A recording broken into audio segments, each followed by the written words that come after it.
Hello students, welcome to canonical classes. In this video we are going to study about corrosion and rancidity. तो heading डालते हैं corrosion and rancidity. Very important topic, corrosion and rancidity.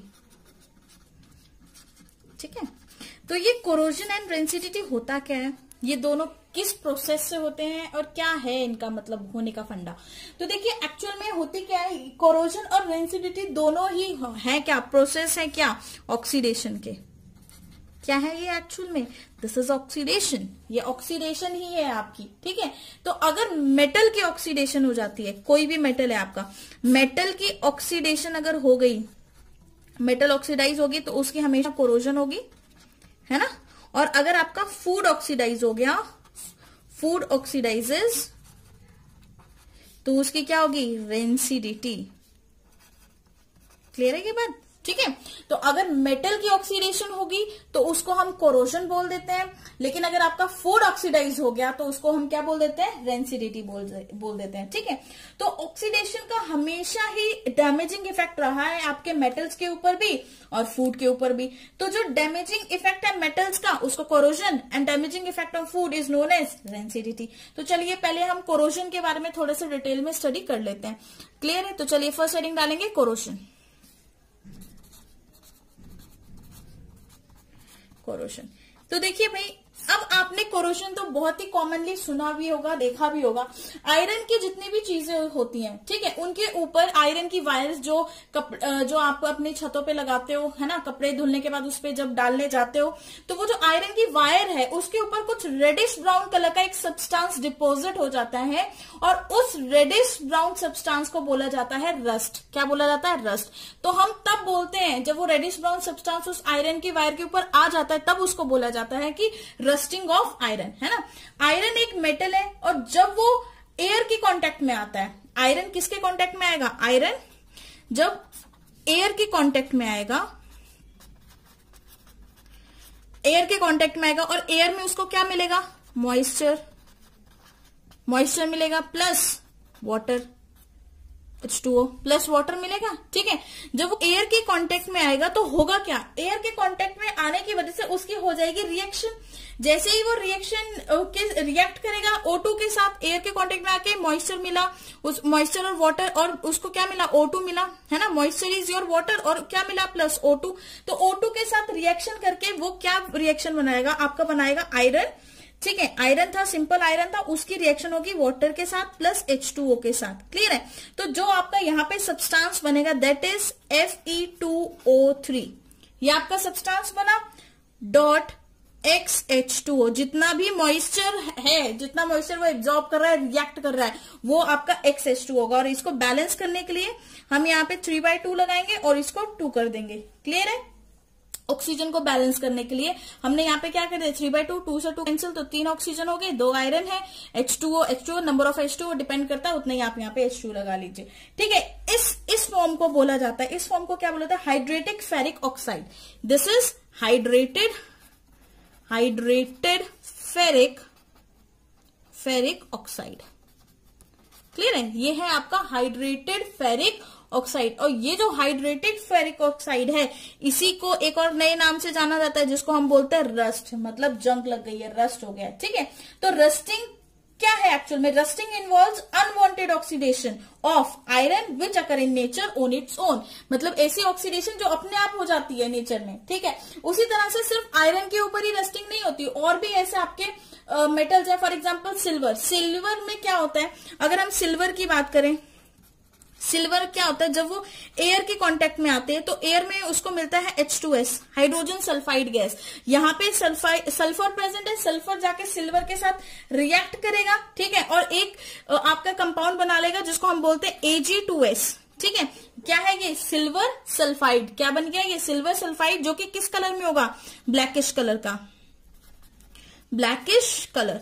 ठीक है, ये blackish colour का silver हो जाता है। आपने देखा होगा कि कोई भी अगर आपके पास सिल्वर का कोई आर्टिकल होगा या ज्वेलरी होगी, वो कुछ टाइम के बाद उसको अगर एयर के कांटेक्ट में ज्यादा टाइम तक रहती है तो वो ब्लैक कलर की हो जाती है। वो क्यों हो जाती है? क्योंकि एयर में जो हाइड्रोजन सल्फाइड है वो उसके साथ रिएक्ट करके क्या बनाते हैं, सिल्वर सल्फाइड, जो कि ब्लैक कलर का हो जाता है। एक ब्लैक कोटिंग आ जाती है उसके ऊपर। ठीक है, तो जब उसके ऊपर ब्लैक कोटिंग आ जाते हैं तो हम बोल देते हैं सिल्वर भी क्या हो गया, हमारा कोरोड हो गया, सिल्वर की भी क्या हो गई, कोरोजन होगी। उसी तरह से अगर मैं एक और मेटल लेकर आपके साथ बात करूं, अगर मैं कॉपर की बात करूं तो कॉपर के ऊपर, कॉपर भी जब एयर के कांटेक्ट में आता है तो एयर में जो CO2 प्रेजेंट होती है, कॉपर उस CO2 के साथ रिएक्ट करके बनाएगा copper carbonate, CuCO3। This is your copper carbonate. और इस कॉपर कार्बोनेट का जो कलर होता है वो ग्रीन कलर होता है। ठीक है, आपने देखा भी होगा कईयों के घर में जो वेसल्स हैं वो कॉपर के भी वेसल्स होंगे, कुछ टाइम के बाद वो बिल्कुल ही ग्रीन कलर के होने लग जाते हैं और वो इतना ज्यादा डार्क ग्रीन हो जाता है कि वो बाद में आपको ब्लैकिश कलर दिखने लग जाता है। ओके, तो वो ब्लैकिश कलर हुआ किसकी वजह से? जो कॉपर है वो आपके इन्वायरमेंट के कांटेक्ट में रहा, मतलब आपके एयर के कांटेक्ट में रहा, और उस एयर में जो कार्बन डाइऑक्साइड प्रेजेंट थी उसने कॉपर के साथ रिएक्ट करके क्या बना लिया, कॉपर कार्बोनेट, जिसका कलर क्या था, ग्रीन कलर। ग्रीन कलर की कोटिंग आ गई। तो ये जितने भी प्रोसेसेस हैं ये क्या है, दिस इज कोरोजन। यही तो आपकी कोरोजन है। चाहे वो आयरन में हुई, आयरन जब कांटेक्ट में आया मॉइस्चर मतलब वाटर के, या फिर आपका ऑक्सीजन के कांटेक्ट में ऑक्सीजन के साथ रिएक्ट किया जब आयरन ने, तो iron plus O2 plus water, तो क्या बना, आयरन का ऑक्साइड, फेरिक ऑक्साइड। ठीक है, .XH2 मतलब इतना अमाउंट मॉइस्चर भी प्रेजेंट है उसमें, तो हमने इसको बोल दिया रस्टिंग हो गई। उसी तरह से जब सिल्वर को काफी देर तक, काफी टाइम तक हम एयर में रखते हैं, या उसके अंदर H2S, जो एयर के अंदर H2S गैस प्रेजेंट है वो सिल्वर के साथ रिएक्ट करती है, तो आपका सिल्वर सल्फाइड बन जाता है। और सिल्वर सल्फाइड का कलर क्या होता है, ब्लैकिश कलर की कोटिंग हो जाती है सिल्वर के ऊपर। ठीक है, तो हम बोलते हैं कि हमारा सिल्वर भी क्या हो गया, कोरोड हो गया, खराब हो गया, है ना। उसी तरह से कॉपर, जब आपका कॉपर जो है वो एयर के कांटेक्ट में आता है, और एयर के कांटेक्ट में आने की वजह से कार्बन डाइऑक्साइड के साथ रिएक्शन की वजह से उसका कलर चेंज हो जाता है, वो कॉपर कार्बोनेट बनके ग्रीन कलर का हो जाता है, तो हम बोलते हैं कि हमारा कॉपर भी क्या हो गया, कोरोड हो गया। ठीक है, तो ये सारे प्रोसेसेस जो हैं, इन प्रोसेसेस को बोलते हैं कोरोजन। किसी भी मेटल का कोरोड होना, इसको क्या बोला जाता है, कोरोजन बोला जाता है। तो अगर हम बोले कि कोरोजन होता क्या है, कोरोजन को डिफाइन कैसे करेंगे, तो कोरोजन इज सिंपल क्या है, corrosion is a process of eating of metal को खाना स्टार्ट कर देता है ना कोरोजन। तो कोरोजन एक ऐसा प्रोसेस है जिसमें मेटल खाना स्टार्ट हो रहा है। ठीक है, eating of metal in presence of air के प्रेजेंस से ईटिंग जो हो रही है मेटल की, उस प्रोसेस को आप क्या बोलते हैं, कोरोजन बोलते हैं। और अगर मैं बोलूं कि रस्ट क्या होता है, तो रस्ट को हम कैसे डिफाइन कर सकते हैं, रस्ट क्या होता है, एक सॉफ्ट एंड पोरस सब्सटेंस होता है। ठीक है, तो इसको भी लिखते हैं, rust is a soft and porous substance which gradually, जो कि ग्रेजुअली क्या हो गया, fall off from the surface of iron object. ठीक है, gradually falls off from the surface of iron object. ठीक है, जो कि आयरन ऑब्जेक्ट के सरफेस से क्या हो जाता है, गिर जाता है, बिल्कुल रेडिश ब्राउन कलर का होता है, उसी को आप क्या बोलते हैं, रस्ट बोलते हैं। ठीक है, तो कोरोजन क्या करता है, आपके मेटल को वीक कर देता है, वीकन्स द मेटल, जैसे कि आयरन को वीक कर देगा, स्टील ऑब्जेक्ट को वीक कर देता है। ठीक है, जो आपकी रेलिंग्स होती हैं, रेलवे ट्रैक्स की जो रेलिंग्स होती हैं उनको वीक कर देगा, कार की बॉडीज में हो जाता है कोरोजन, ब्रिजेस में हो जाता है, शिप्स में हो जाता है, और बहुत सारे मतलब डे टू डे लाइफ में बहुत सारे आप ऐसे एग्जांपल देखेंगे जहां पे कोरोजन हो जाता है। ठीक है, तो अब मेन चीज यहाँ पे है कि कोरोजन को प्रिवेंट कैसे किया जाए, प्रिवेंशन ऑफ कोरोजन। तो सबसे पहले तो हमें ये तो पता है कि कोरोजन हुआ कैसे, जब हमारा जो मेटल था वो कांटेक्ट में आया एयर के, है ना, तो उस मेटल को एयर के कांटेक्ट में नहीं आने दो। तो ऐसा क्या करें हम कि हमारा जो मेटल एयर के कांटेक्ट में ना आए, हम उसके ऊपर कोटिंग कर देते हैं। क्लियर है, तो सबसे पहले हम क्या कर सकते हैं, उसके ऊपर किस चीज की कोटिंग कर सकते हैं, हम उस पर कर सकते हैं पेंटिंग। क्या कर सकते हैं, painting.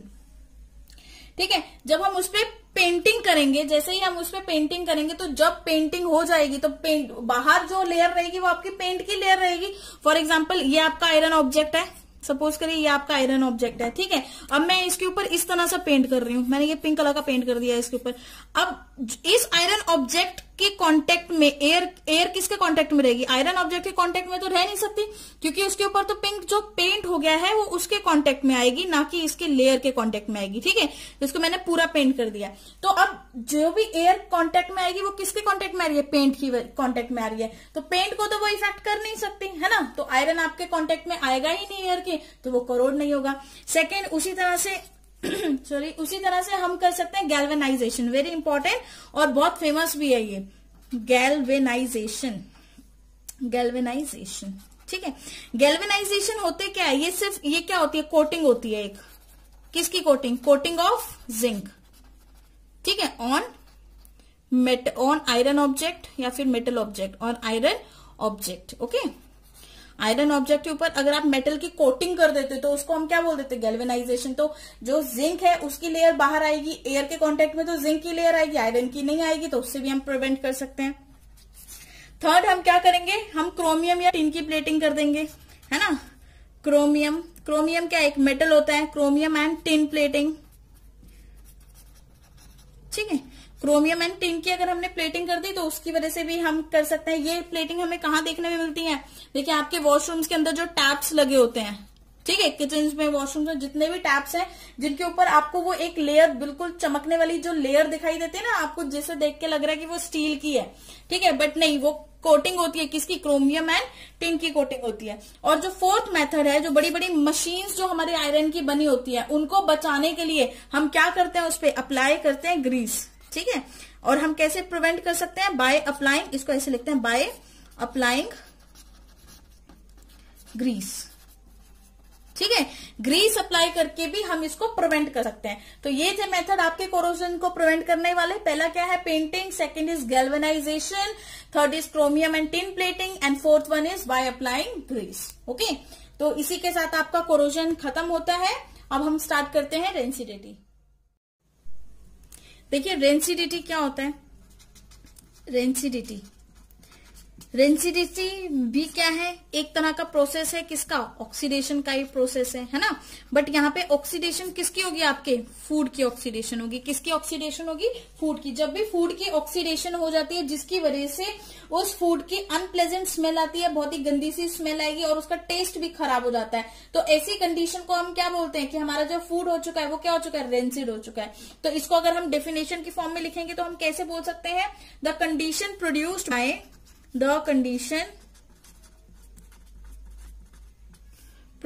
Bye aerial oxidation, condition produced by aerial oxidation of fats and oils marked by unpleasant smell, marked by unpleasant smell and taste is called क्या बोलेंगे इसको? रेंसिडिटी।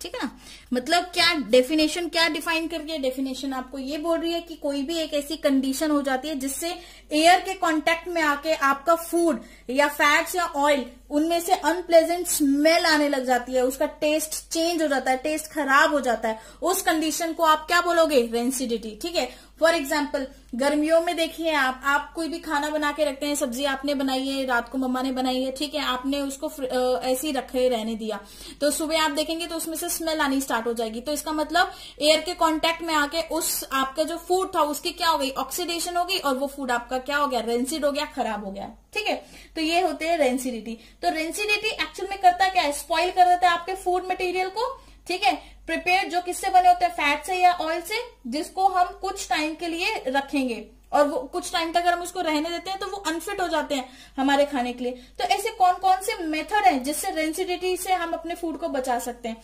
तो सबसे first preventive methods, preventive methods heading डाल लेते हैं पहले, है ना। तो सबसे फर्स्ट मेथड है कि भैया उसमें एंटीऑक्सीडेंट्स डाल दो, है ना। एंटीऑक्सीडेंट्स क्या है, एंटी होगा जो ऑक्सीडेशन के, ऐसा कोई भी मेथड, ऐसा कुछ भी डालो जो ऑक्सीडेशन के एंटी होगा, मतलब ऑक्सीडेशन होने ही नहीं देगा, ठीक है। तो फर्स्ट पॉइंट लिखते हैं, जो आपका फर्स्ट पॉइंट है वो लिखिए, लिखते हैं rancidity can be prevented by, rancidity can be prevented bye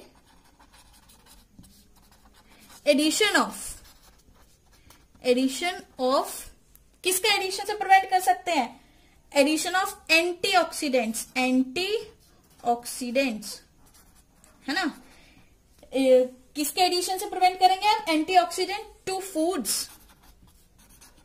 foods containing fats and oils, containing fats and oils, है ना। आपका ऐसा जो खाना है जिसमें फैट्स है या ऑयल है, उसको आप कैसे प्रिवेंट कर सकते हो, उसमें एंटीऑक्सीडेंट डाल दो। अब एंटीऑक्सीडेंट क्या होता है, एक ऐसा केमिकल सब्सटेंस होता है जो आपके ऑक्सीडेशन होने नहीं देगा। तो कौन कौन से हमारे मार्केट में अवेलेबल हैं, जैसे कि हम बोलते हैं BHA, है ना। BHA क्या फुल फॉर्म है इसकी, ब्यूटाइलेटेड हाइड्रोक्सी एनिसोल, इसकी फुल फॉर्म भी लिख देती हूं मैं, ब्यूटाइलेटेड हाइड्रोक्सी एनिसोल, ठीक है, ये इसकी फुल फॉर्म है। एक ये केमिकल का नाम है BHA, ब्यूटाइलेटेड हाइड्रोक्सी एनिसोल, और एक और यूज करते हैं that is BHT, that is butylated hydroxy toluene. क्या बोलते हैं इसको, ब्यूटाइलेटेड हाइड्रोक्सी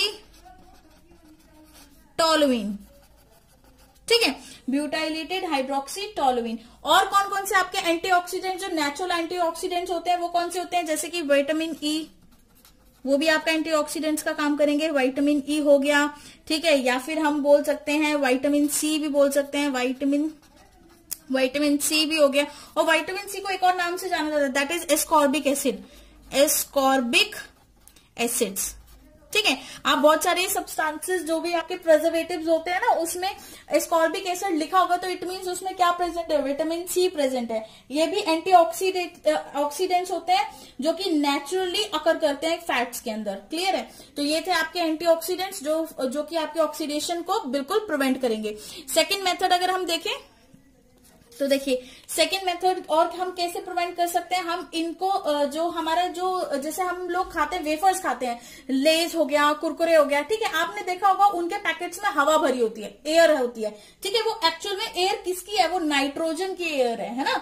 तो क्यों, क्योंकि नाइट्रोजन ऑक्सीजन के साथ इतना ज्यादा अच्छे से रिएक्ट नहीं करता नॉर्मली रूम टेम्परेचर पे, क्लियर है। जब तक हम उसको एक्सटर्नल कंडीशन नहीं देंगे तब तक वो ऑक्सीजन के साथ रिएक्ट नहीं करता और ना ही करने देता है। इसीलिए आपके वो लेज के पैकेट के अंदर इतनी सारी एयर फ्लश्ड होती है, वो किसकी होती है, वो नाइट्रोजन की ही एयर होती है, जो कि उस फूड की, उस लेज की ऑक्सीडेशन होने से बचाता है उसको। तो हम क्या लिखेंगे, rancidity can be prevented bye, है ना, कैन बी प्रिवेंटेड बाय, कैसे प्रिवेंट करेंगे, बाय पैकेजिंग फूड्स, है ना। अब मैं प्रिवेंटिंग बाय नहीं लिख सकती, वो आप खुद ही लिख सकते हैं, बाय पैकेजिंग फूड्स। कैसे फूड्स को पैक करना है हमने, by packaging foods in nitrogen, है ना। नाइट्रोजन के साथ हमने अगर फूड को पैक किया तो हमारी रेंसिडिटी क्या हो जाएगी, प्रिवेंट हो जाएगी। थर्ड, हम क्या कर दे, रेफ्रिजरेट करें, है ना, by keeping food in refrigerator, very easy. आप लोग क्या करते हो, खाना बना के रात का जो खाना बचा होता है उसको फ्रिज में रख देते हो, सो दैट कि कल फिर से हम गर्म करके खा रहे हैं। या आपको रात को मिल्क बच जाता है, उसको भी हम फ्रिज में रख देते हैं। अगर मिल्क को ऐसे ही आप रखे रहने दोगे बाहर तो वो उसका एसिडिक कैरेक्टर बढ़ जाएगा और आपका दूध खराब हो जाएगा, मिल्क खराब हो जाएगा, ठीक है। तो इसलिए हम उसको रेफ्रिजरेट करते हैं। तो रेफ्रिजरेट करने से होता क्या है, क्यों रेफ्रिजरेशन से रेंसिडिटी नहीं हो रही है, देखिए रेफ्रिजरेट करने से टेम्परेचर लो हो जाता है, और लो टेम्परेचर के ऊपर रेंसिडिटी जो है वो प्रोसेस खत्म नहीं होता बल्कि स्लो डाउन हो जाता है। तो धीरे धीरे कुछ बहुत मतलब 1 या 2-3 दिन लग जाएंगे उसको खराब होने में, क्लियर है। तो हम इसको क्या कर सकते हैं, by keeping in refrigerator,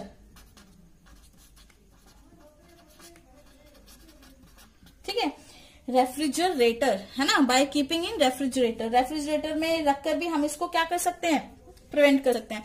fourth, आपने सबने सुना ही होगा कि जब बिस्किट्स वगैरह हैं या नमकीन वगैरह है उसको एयर टाइट कंटेनर में रखेंगे तो वो मॉइस्चर एब्जॉर्ब नहीं करेगी। अगर उसको बाहर ही रखने दोगे तो जो क्रिस्पीनेस है आपके बिस्किट की या फिर आपकी नमकीन की वो खत्म हो जाती है, वो बिल्कुल सॉफ्ट हो जाती है, जिसको खाने में बिल्कुल भी मजा नहीं आता। ऐसा क्यों?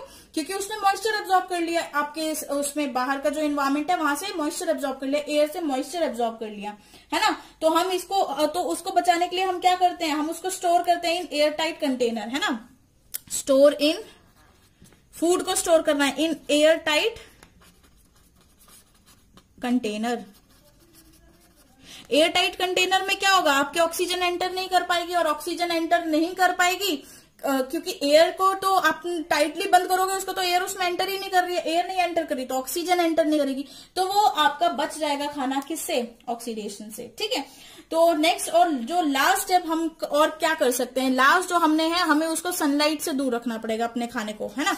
सनलाइट से अवे रखेंगे, स्टोरिंग अवे फ्रॉम सनलाइट, हम ये भी लिख सकते हैं स्टोरिंग अवे फ्रॉम सनलाइट।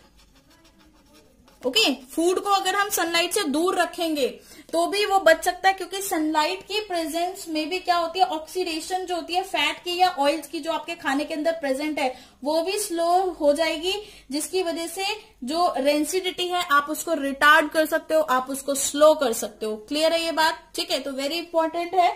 तो स्लो डाउन किस किस से हो रही है, रेफ्रिजरेटर से, सनलाइट की वजह से ये आपकी स्लो हो रही है, ठीक है। और आप नाइट्रोजन भी डाल के रखोगे तो वो भी उसको स्लो कर देगी। ऐसा नहीं है कि नाइट्रोजन सालों साल वो पैकेट पड़ा रहे आप उसको खा सकते हो, उसका भी एक लिमिट होती है, उसका भी एक टाइम पीरियड होता है, ठीक है। तो ये थे आपके मेथड जिससे आप क्या प्रोटेक्ट कर सकते हो अपने खाने को। तो चलिए जी, राइट डाउन योर नोट्स, अपने नोट्स में अच्छे से इनको प्रॉपर नोट्स बनाए रेंसिडिटी पे एंड कोरोजन पे, क्योंकि ये इंपॉर्टेंट टॉपिक है 10th क्लास से, है ना, और एग्जामिनेशन पॉइंट ऑफ व्यू से इस पे काफी क्वेश्चंस आते हैं। चलिए जी, okay bye and thank you for listening.